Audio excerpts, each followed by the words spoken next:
Assalamualaikum warahmatullahi wabarakatuh. Waalaikumsalam. Bismillahirrahmanirrahim. Hari ini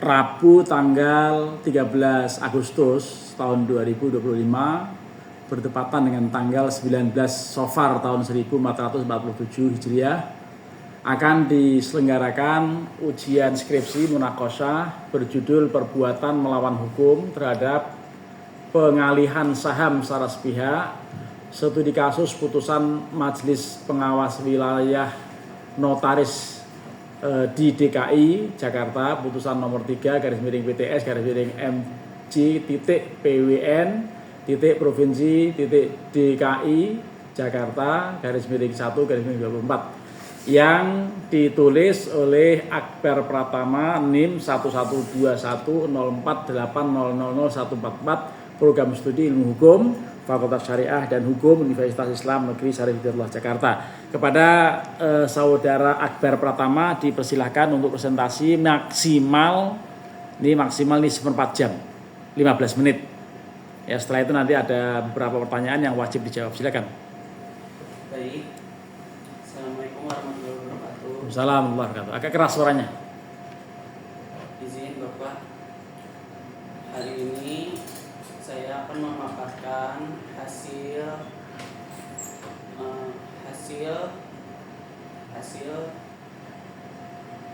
skripsi saya yang berjudul Perbuatan Melawan Hukum Terhadap Pengalihan Saham Secara Sepihak, Studi Kasus Putusan Majelis Pengawas Wilayah Notaris di DKI Jakarta, putusan nomor 3 PTS MJ.PWN Provinsi DKI Jakarta 1/2024.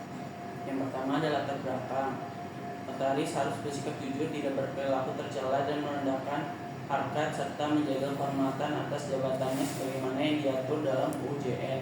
Notaris bertanggung jawab terhadap profesi yang dilakukannya atau menjaga kode etik profesinya. Tanpa etika, notaris merupakan mekanisme yang bergerak tanpa jiwa, karena letaknya etika pada profesi notaris disebut sebagai profesi mulia atau officium nobile. Kewenangan notaris untuk membuat akta autentik merupakan kewenangan atribusi, di mana kewenangan tersebut diberikan oleh undang-undang. Dalam hal ini adalah Undang-Undang Jabatan Notaris, sehingga notaris memiliki legalitas untuk melakukan perbuatan hukum membuat akta autentik sebagaimana disebutkan pasal 1 angka 1 Undang-Undang Jabatan Notaris dan ditegaskan pasal 15 ayat 1 Undang-Undang Nomor 30 Tahun 2004 sebagaimana telah diubah menjadi Undang-Undang Nomor 2 Tahun 2014 tentang Jabatan Notaris. Pergantian surat saham yang hilang, jika surat saham rusak atau hilang maka dapat dimohonkan pergantian. Pentingnya kepemilikan atas saham tersebut menyebabkan sering timbulnya sengketa dan praktik pengalihannya yang menyebabkan hilangnya nama pemegang saham dari daftar pemegang saham yang terdaftar dalam sistem administrasi hukum atau SHBH yang dimiliki Direktorat Jenderal Administrasi Hukum Umum atau Dijin-Ahu. Selanjutnya ada identifikasi masalah. A. Tanggung jawab hukum notaris terhadap perubahan akta pendirian perseroan terbatas PT Nurul Iman. B. Kelalaian notaris dalam perubahan akta pendirian perseroan terbatas PT Nurul Iman. C. Perbuatan melawan hukum yang dilakukan notaris yang harus dipertanggungjawabkan baik secara pidana, perdata maupun administratif. D. Wewenang Majelis Pengawas Daerah, Wilayah, dan Pusat untuk menjatuhkan sanksi terhadap notaris yang melanggar Undang-Undang Nomor 2 Tahun 2014 tentang Jabatan Notaris. E. Kelalaian organ perseroan dalam mengelola perusahaan. F. Konflik organ perseroan dalam mengelola perusahaan. G. Upaya hukum yang dilakukan oleh perseroan untuk menyelesaikan permasalahan dalam perubahan akta PT Nurul Iman oleh notaris tanpa melalui prosedur yang benar. H. Hilangnya aset PT Nurul Iman yang menyebabkan kerugian bagi perseroan. I. Pertimbangan Majelis Pengawas Wilayah Notaris DKI Jakarta dalam memutus perkara 3 PTS MJ.PWN Provinsi DKI Jakarta 1/2024 belum memenuhi rasa keadilan. Selanjutnya ada pembatasan dan pemecahan masalah. Yang membatasi pembahasan faktor yang menjadi pembatasan masalah dalam skripsi saya ini, membatasi pembahasan faktor yang menyebabkan perubahan susunan organ perseroan pada akta PT Nurul Iman dan bagaimana upaya penyelesaian terhadap perubahan akta oleh notaris tanpa melalui prosedur yang benar, yang akan ditinjau dari Undang-Undang Nomor 40 Tahun 2007 tentang perseroan terbatas dan Undang-Undang Nomor 2 Tahun 2014 tentang perubahan atas Undang-Undang Nomor 30 Tahun 2004 tentang Jabatan Notaris. Selanjutnya ada rumusan masalah. Yang A. Bagaimana unsur perbuatan melawan hukum yang dilakukan notaris dalam pengalihan saham PT Nur Iman. Yang B. Ada bagaimana pertimbangan Majelis Pengawas Wilayah Notaris di DKI Jakarta dalam memutus perkara nomor 3 PTS MJPWN Provinsi DKI Jakarta 1/2024. Selanjutnya ada tujuan yang pertama untuk mengetahui unsur-unsur perbuatan melawan hukum yang dilakukan notaris dalam pengalihan saham PT Nur Iman. Yang kedua untuk mengetahui pertimbangan Majelis Pengawas Wilayah Notaris di DKI Jakarta. Selanjutnya ada metode penelitian jenis yang saya pakai dalam skripsi saya, penelitian hukum normatif. Dan hukum normatif adalah penilaian hukum yang meletakkan hukum sebagai sebuah bangunan sistem norma. Sistem norma yang dimaksud adalah mengenai asas-asas norma, kaidah dalam peraturan perundangan, putusan pengadilan, perjanjian serta doktrin ajaran termasuk Basuki menjelaskan bahwa penilaian hukum normatif adalah suatu proses untuk menggunakan aturan hukum, prinsip-prinsip hukum guna menjawab permasalahan hukum dan hukum normatif dilakukan untuk menghasilkan argumentasi, teori atau konsep baru sebagai persepsi atau penilaian dalam masalah yang dihadapi. Selanjutnya ada tindakan penelitian dalam skripsi saya kali ini sebagai penelitian hukum normatif. Pendekatan yang digunakan penulis dalam membahas permasalahan ini adalah dengan menggunakan pendekatan undang-undang atau static approach. Dilakukan dengan membahas semua undang-undang dan regulasi yang berhubungan dengan hukum yang ditangani. Ini ada sumber data dan hukum primer yang saya bilang dari skripsi saya ini, Undang-Undang Nomor 2 Tahun 2014 tentang perubahan Undang-Undang 30 Tahun 2004 tentang jabatan notaris. Dan yang pertama dalam skripsi saya ini sumber datanya itu putusan Majelis Pengawas Wilayah Notaris Provinsi DKI Jakarta, putusan nomor 3 PTS MJPWN Provinsi DKI Jakarta 1/2024.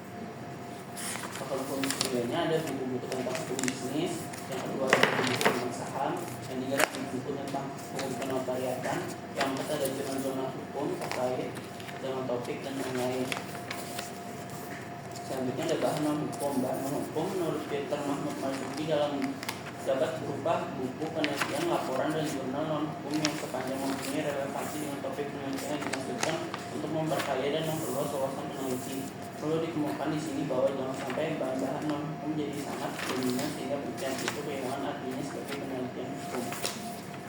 Metode penelitian teknik pengumpulan data yang saya gunakan ada studi pustaka, yang kedua literatur.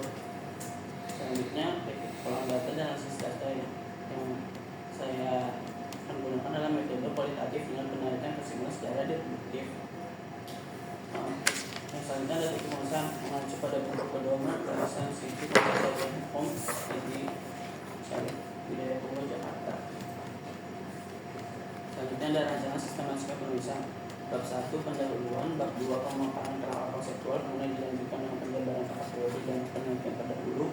Bab 3 deskripsi putusan nomor 3 PPS MJPWN Provinsi DKI Jakarta 1/2024 dalam perkara antara Haji Bayuti Ahmad melawan notaris Yosef Rida SK. Bab 4 ada analisis dan interpretasi hasil penelitian. Bab 5 ada penutup. Selanjutnya ada perangkat teori. Teori yang saya gunakan dalam penelitian skripsi saya ini ada teori tanggung jawab hukum. Teori tanggung jawab hukum adalah teori yang mengkaji kewajiban subjek hukum atau pelanggar yang telah melakukan kejahatan atau tindakan melawan hukum untuk membayar kesalahan mereka atau dihukum karena kelalaian mereka.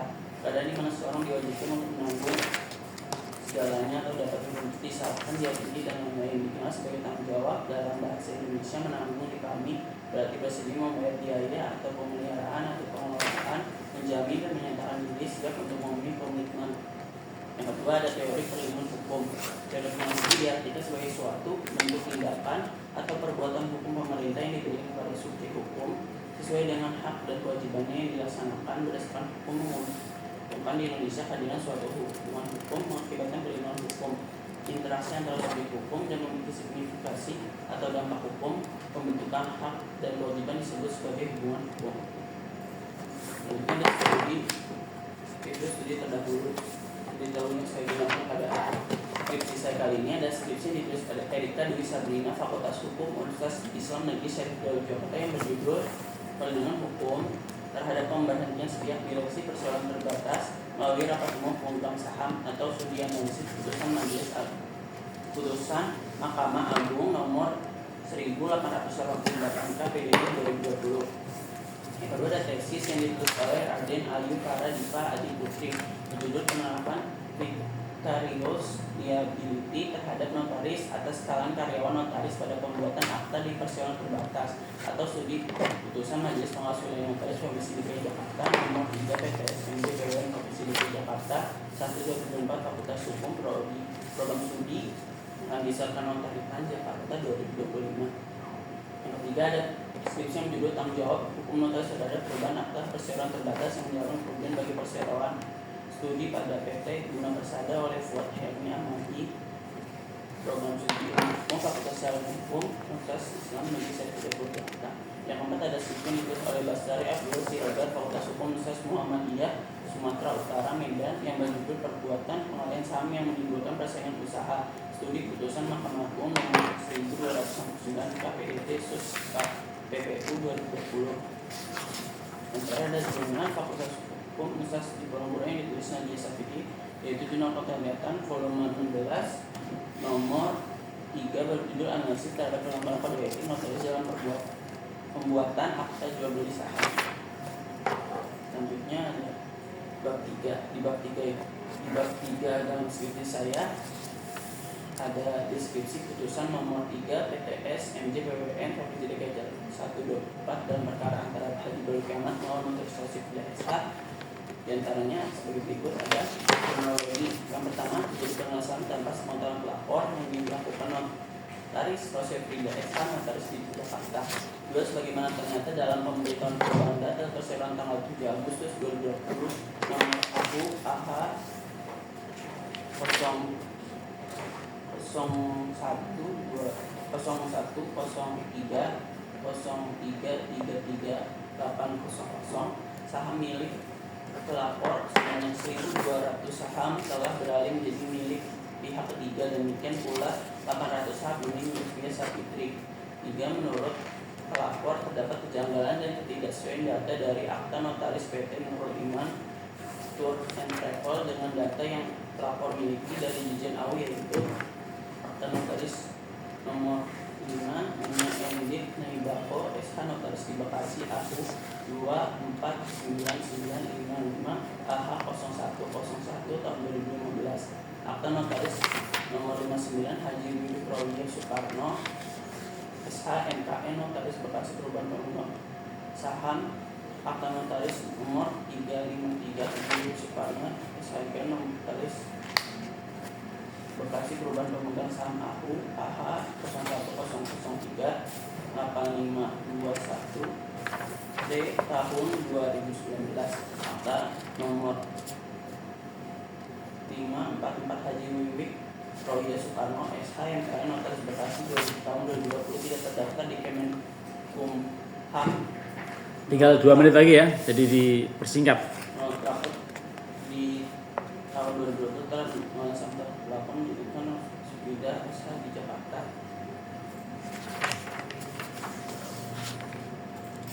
Keempat ada hasil penelitian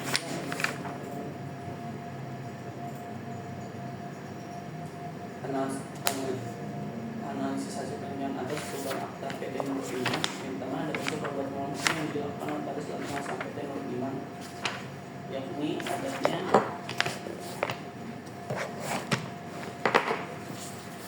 Undang-Undang nomor 2 tahun 2014 jabatan notaris yang tidak sebelum notaris diminta pertanggungjawaban atas suatu yang dibuatnya.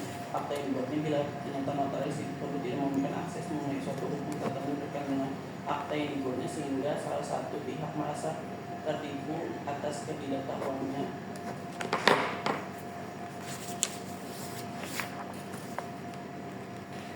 Dengan adanya kehati-hatian dan kesungguhan yang dilakukan notaris, sebenarnya notaris telah membawa daripada perbuatan yang pada undang-undang harus ditanggapkan jika melakukan kesalahan yang dilakukan notaris, dapat diberikan maka notaris diberikan sanksi. Pertimbangan hasil sidang Majelis Pengawas Komisi Wilayah Notaris Provinsi DKI Jakarta menyatakan sudah quorum karena dihadiri 3 unsur Majelis Provinsi DKI Jakarta sehingga kami dimana di atas Majelis Wilayah. Khusus Ibu Kota DKI Jakarta menyatakan bahwa amar putusan nomor 3 PTS MJPWN DKI Jakarta 1 bahwa pengaduan tuan BL pada Majelis Pengawas Wilayah telah terbukti, kemudian anak-anak notaris RF dijatuhi sanksi teguran tertulis karena telah melanggar pasal 16 1 huruf A ujian karena telah tidak bisa amanah jujur sama mandiri dilakukan dan melakukan pihak terkait. Kesimpulan seperti itu Pak. Kesimpulan. Iya lah. Baik, penutup dalam sisi ini ada pertama kesimpulan unsur perbuatan melawan hukum yang dikonotaris dalam pengelolaan saham PT Nurul Iman, yakni dengan memberikan sandi sistem ahok kepada karyawan notaris menimbulkan permasalahan hukum yang menyebabkan kerugian bagi pihak terkait dengan pembuatan akta PKR NT PT Nurul Iman Tur yang menjadi awal mula tindakan dari Tuan XF menyampaikan laporan kepada MPDN terkait pelanggaran jabatan notaris yang dilakukan oleh notaris RF. Misalkan hasilnya terhadap kasus pengadaan saham Francisco Iman dapat disimpulkan bahwa perbuatan yang dilakukan notaris RF bisa stafnya merupakan bentuk perbuatan melawan hukum yang dilakukan atas kehati-hatian dan menjawab profesi sebagai diatur undang-undang jabatan notaris. Sudah. Saran Pak. Saran nggak usah. Nah, ini kepada Akbar, silakan dilihat apa yang saya coret-coret di sini. Silakan dilihat kira-kira kesalahannya di mana, teknis-teknis, tipe-tipe tapi penting. Nah, jadi silakan Anda amati dari awal. Dari lipetan pertama. Ya, dari lipetan yang pertama. Apakah Anda ngeh atau tidak?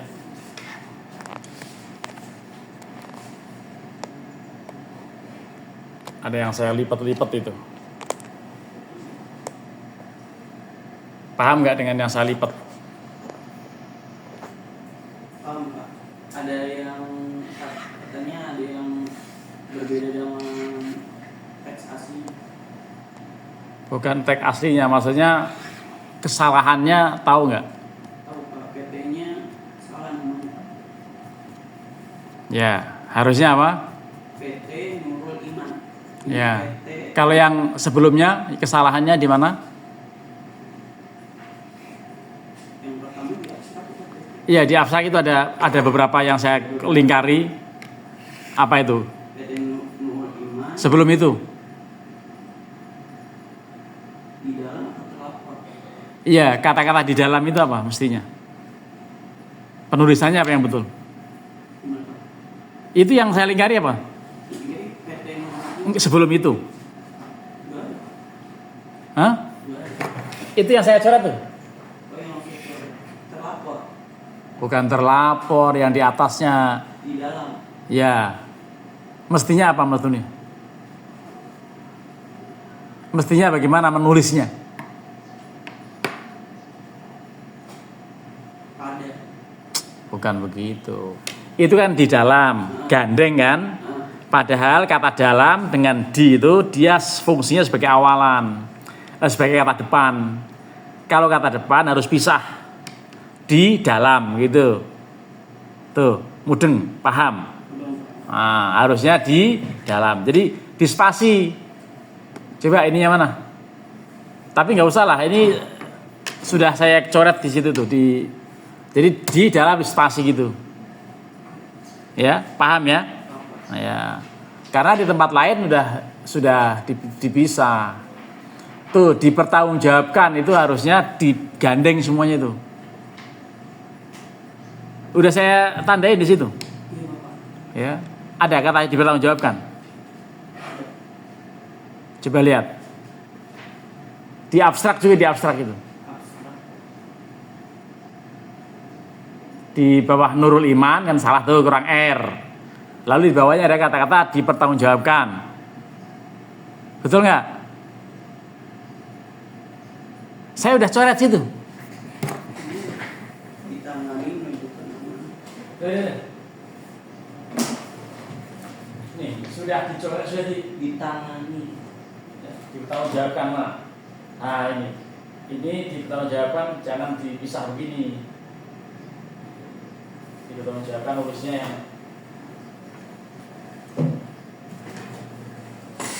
dipertanggungjawabkan, nulisnya digandeng. Gitu ya.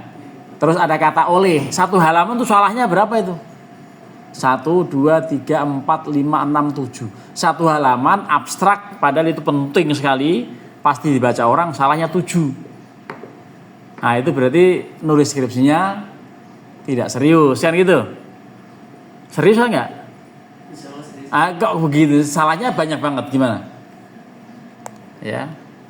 Kalau serius nggak pada salah begitu dong. Iya. Terus halaman berikutnya. Pada yang saya koreksi itu. Nomor 6. Yang ada Ibu Nisrina Mutiara Dewi. Iya. Itu fontnya apa itu? Font hurufnya itu. Yang lain Times New Roman, tapi itu sendiri begitu, kenapa? Ini Pak, karena benerin daftar izinnya semuanya jadi ya enggak diseragamkan Times New Roman semua.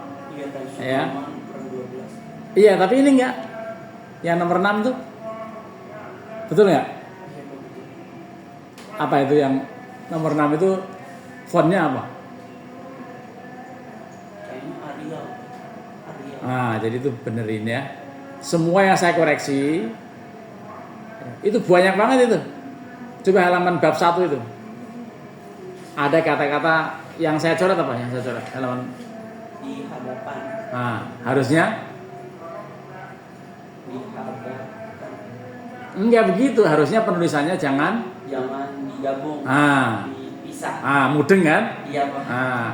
Bedanya apa antara awalan dan kata depan? Kalau awalan sebagai Kalau awalan harus digandeng. Contohnya dihadapi. Karena hadapi itu kata kerja, digandeng dengan di berarti di awalan. Kalau di hadapan berarti kata depan, di-nya itu di hadapan, di bidang, di mana, di sini, di atas, di antara. Itu semua dipisah penulisannya. Ya. Nah, di bidang dipisah. Gitu ya. Di dalamnya bisa, di atas dipisah. Itu banyak sekali. Kadang digandeng, kadang dipisah, kadang digandeng, kadang dipisah. Berarti apa? Enggak konsisten. Oke, sekarang yang kaitan dengan substansi. Ya, judul skripsi Anda ini apa? Perbuatan melawan hukum terhadap pengalihan saham secara sepihak. Apa perbuatan melawan hukum itu? perbuatan melawan hukum, perbuatan yang merugikan orang lain. Ini kira-kira wilayah privat atau publik? Ini wilayahnya sudah majelis pengawas atau sudah publik, sudah disidangkan di majelis pengawas. Ya, artinya dia soal pidana apa perdata? Perdata ini, Pak. Ya, perdata tapi ada unsur pidananya enggak? Unsur pidananya cuma dijatuhkan sanksi tertulis doang sih, Pak, notarisnya. Ya, artinya ini sebetulnya kasus Anda ini kasus perdata apa pidana? Kasus perbuatan melawan hukum terhadap pengalihan saham secara sepihak. Itu kasus ini perdata apa pidana? Kalau yang saya sudah baca skripsi saya, maksudnya lebih fokusnya pada pidana sih. Pidana. Iya, pidana karena dia dijatuhi hukumannya tertulis gitu. Iya, karena istilah melawan hukum itu berarti apa? Hukum itu Hukum pidana kan? iya, hukum pidana. Iya, walaupun kasusnya persoalannya perdata, persoalannya sebetulnya kalau ada CV, ada kerjasama, ada saham gitu-gitu kan perdata sebetulnya. Tapi tindakan yang terjadi pada perkara ini berarti pidana, betul nggak? Iya, Karena melawan hukum kan? iya karena Jadi seperti itu. Jadi apa perbedaan hukum publik dan hukum privat? hukum publik bersifatnya luas dan disebarkan secara khalayak umum. Kalau privat ranahnya cuma antara 1-2 orang atau 3 orang dan tertutup, Bapak. Gitu ya. Jadi ini apa persoalan inti pada skripsi Anda ini? Persoalan inti perbuatan melawan hukumnya itu di mana? Notaris karena menyalahgunakan kewenangannya sebagai notaris dengan memberikan akun kepada stafnya, staf notaris Rosefrida ini, yang Rosefrida yang memberikan akun kepada notaris.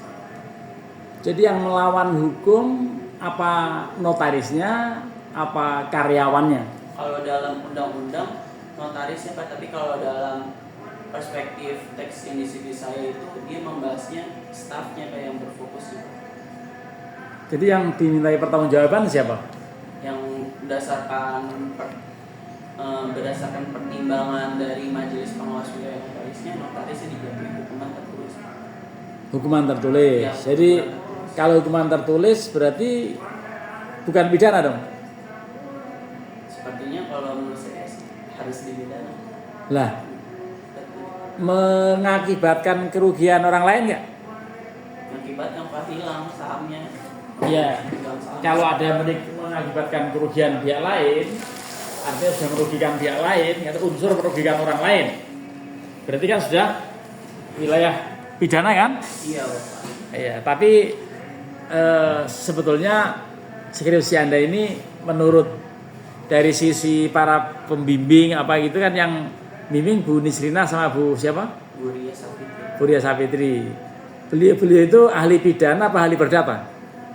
Ahli, kalau menurut saya sih ahli dalam pidana sih kalau Bu Ria. Kalau Bu Nisrina perdata, dia seorang umum tentang hukum bisnis, tentang syariah. Nah, jadi memang ini ada semacam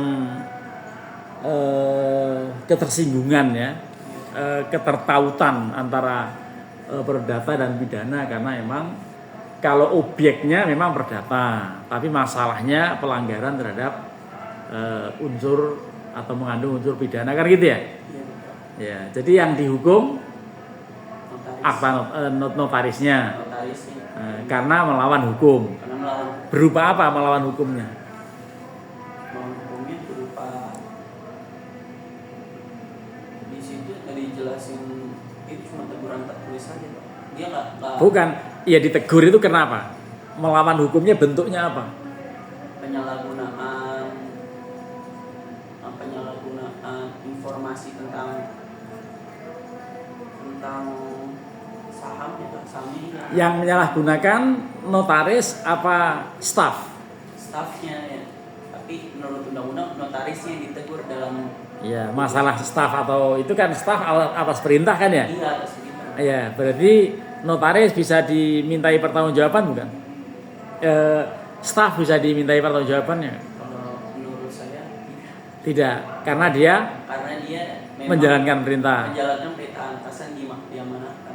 Ya, kalau misalnya seorang menteri punya kebijakan tertentu, lalu di bawahnya yang melaksanakan, pelaksana itu dapat dipersalahkan, dipidana atau tidak? Kalau menurut berita yang beredar sih dipidana Pak, ada juga yang dibebaskan Pak, seperti yang kasus Sambo. Oh ya, itu pidana murni. Itu artinya sekarang ini kan lagi rame seorang menteri yang dibidik KPK gitu kan. Iya. Nah, tapi apakah menterinya saja atau di bawahnya? Ya. Jadi seperti itu ya. Jadi ini notarisnya yang dipersalahkan gitu ya, karena dia tanggung jawab kan. Ya. Dan kalau staf, dia hanya kerja di situ ya. Iya, karena dia kerja sih. Ya, dia hanya bekerja gitu ya. Iya, Nah, jadi dia akhirnya bisa bebas. Tapi apakah kemudian betul-betul bebas atau kira-kira ada unsur lain? Misalnya dimarahi gitu, dijamrat sama bosnya, itu apa yang terjadi? Ditegur kayaknya Pak. Soalnya kan dia menyalahgunakan kepemilikan akun. Tidak ada informasi lebih lanjut. Apakah Tidak kemudian ada di undang-undang di putusannya hanya itu. ya, artinya secara teknis di dalamnya nggak tahu lagi apakah dia Iya. dipecat, apakah dia masih gamblang Pak. Hah? Masih simpang siur Pak. Oh, jadi seperti simpang siurnya orang yang meninggal di lakban gitu. Iya Pak. Ya, tapi ini kasus ini terjadi ya tahun 2024 ya. Ya. Gimana gambaran kasusnya secara lisan kamu jabarkan? Kasusnya ini bermula dari pengaduannya Baluki Ahmad.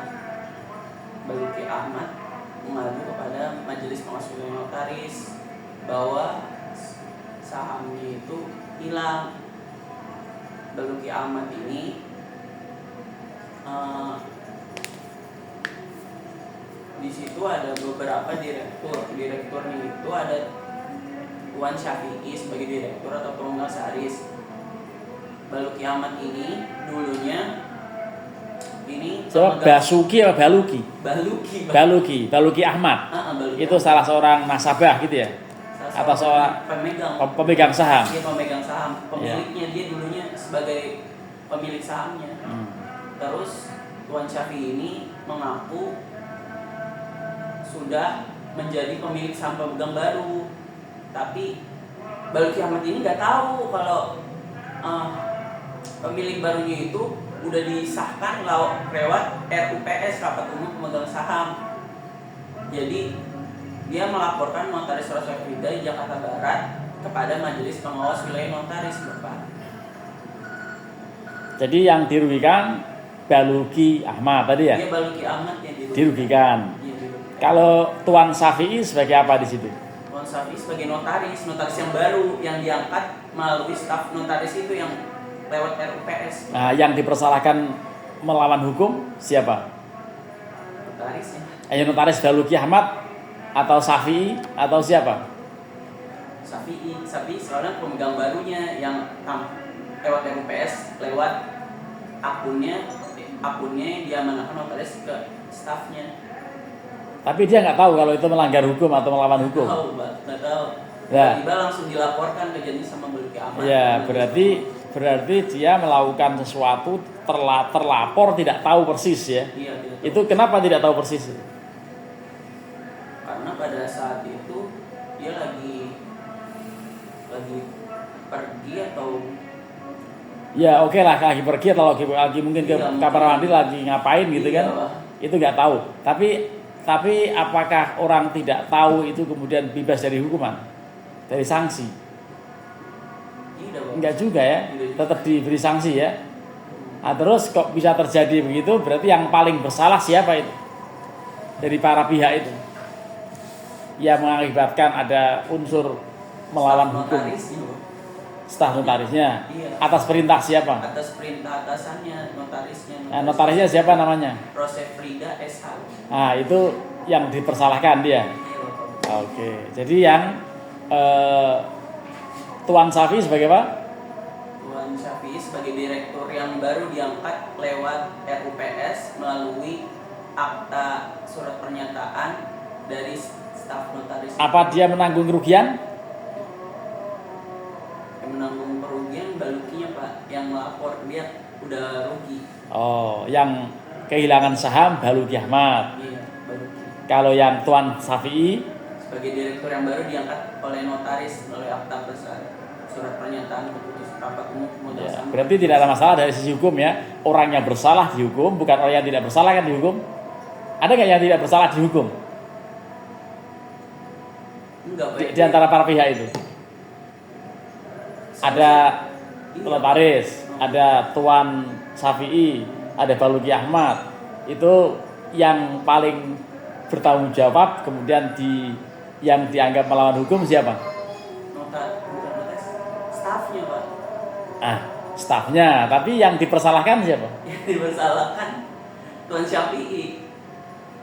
Tuan Syafi'i. Iya, Tuan Syafi'inya dipermasalahkan karena jadi pemilik baru dari pemegang saham itu. Setelah Baluki Ahmad tidak tahu dari aktanya itu ada keputusan seperti itu dari rapat umum pemegang saham. Cuman Syafi'i merasa dirinya berbuat sesuatu yang melawan hukum tidak? Syafi'i nggak merasa, Pak. Lah nggak ngerasa, terus ini apa yang terjadi sebetulnya? Dalam kasus ini apa yang terjadi? Yang dihukum nggak merasa bersalah, Malah justru notaris yang bersalah. Jadinya bagaimana? Ada kasus apa ini? Kasus ketidakpahaman gitu ya? penipuan pakai apa? Lah, jadi ini ada ketidakjelasan atau yang meneliti yang belum jelas. Ya, sebetulnya ketidakjelasannya itu ada pada ada nggak orang yang tidak berbuat sesuatu dihukum? Kalau ada berarti salah itu hukum itu. Harusnya yang dihukum orang yang bersalah. Tapi malah justru notaris yang bersalah bilang pertimbangan majelisnya itu karena menyalahgunakan Dianggap menyalahgunakan. Iya, menyalahgunakan. Nah, berarti kan bersalah dia. Iya, dia Iya, ya emang dia bersalah. Berarti nggak ada masalah kan dengan hukum? Dari sisi ilmu hukum kan ada masalah. Memang dia memang bersalah, notarisnya. walaupun dia nggak sadar karena nggak tidak tahuannya barangkali akhirnya dipersalahkan kan? Iya. Karena memang melanggar hukum gitu ya. Iya, betul. Nah, oke deh. Siapa itu orangnya? Siapa itu orangnya? Namanya? Disamarkan, Pak. Yang bersalah itu? Iya, disamarkan enggak Hanya hanya notaris. Dia mengaku sebagai asisten atau staf notaris proses pidana. Oh, yang stafnya gitu. Iya, Bapak. Kalau yang memerintah? Pemerintah notaris proses pidana yang memberikan akun secara langsung pada notaris. Jadi dalam hal ini dalam pekerjaan sehari-hari yang dianggap melawan hukum notaris. Yang namanya siapa tadi? Apa? Namanya siapa? Notaris Rosef Frida. Rosef Frida. Iya, di Jakarta Barat. Itu dianggap melawan hukum karena telah memerintahkan stafnya melakukan sesuatu yang akibatnya dikomplain sama Tuan Syafi'i gitu ya. Iya. Karena sahamnya hilang ya oleh Baluki Ahmad. Iya. Betul ya? Betul. Nah, Tuan Syafi'i sebagai apa dia? Pemilik saham, pemegang saham yang baru. Dia nggak tahu. Gak tahu dia. Nggak tahu kok bermasalah begini gitu ya. Gitu. Ya, tapi dia aman nggak dipolisikan? Enggak, yang justru dilaporkan teguran tertulisnya cuma Rosef Frida. Ah iya, oke deh. Kalau gitu nggak ada masalah dari sisi hukum karena orang yang bersalah bertanggung jawab kan itu ya. Iya. Dari sisi pertanggungjawaban pidana kan berarti yang harus dipersalahkan adalah orang yang salah. Iya. Jangan orang lain disalahin kan gitu ya. Iya. Oke. Baik, diucapkan selamat pada Akbar. Ya, sebentar lagi menjadi sarjana hukum. Ya. Amin. Tapi terus ditingkatkan kualitas pribadi supaya apa? Supaya lebih ngetop ya. Kalau ibu Anda sudah sarjana hukum, maka Anda harus magister hukum minimal. Amin. Ya, syukur-syukur dokter bidang hukum gitu ya. Amin. Nah, jadi selamat dan diakhiri dengan sama-sama membaca hamdalah. Alhamdulillahirabbil alamin. Ujian ini dinyatakan selesai.